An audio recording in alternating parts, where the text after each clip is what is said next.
म्हज्या घराचो प्रश्न ताजेर आता मोठो पॉलिटिकल आवाज जाला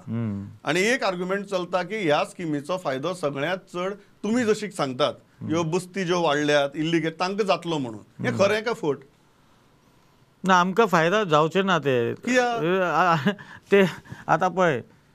ते आमची लोकांची डॉक्युमेंट्स ना तो कितें हाडपाक विचारता पळय ते डॉक्युमेंट ना जाल्यार तो कशी लिगल जाता ते आमची घर कशी जाता पण आज तुमचे कडेन डॉक्युमेंट्स आसा न्ही लायटीचे बिल आसा उदकाची कनेक्शन आसा तेजे वयर सगळी मेळ्ळ्यात तेजे वयर जाता जाल्यार तुमकां जातलो न्ही फायदो ना तेजे वयर हे गव्हर्मेंट तांकां अप्रूव्हल करतले ते 2 डॉक्युमेंट्साचे वयर अप्रूव्हल करतले कारण जमनीचे डॉक्युमेंट असल्यार मागीर म्हजें घर कित्याक जाय तर तुमकां तो तेच सांगता तुका तो कशें तेजे भितर आसा पळय मातशें कितें डॉक्युमेंट्स आसा पळय हांव क्लियर पळोवंक ना हांव ते पळयला जाल्यार कळटलें आमकां फक्त लायटीचे आनी वॉटर कनेक्शनाची 2 जाल्यार आमचे म्हाजें घर जाता जाल्यार 100% जातलें आमचे हे लोकांचे बी सुद्दां जातले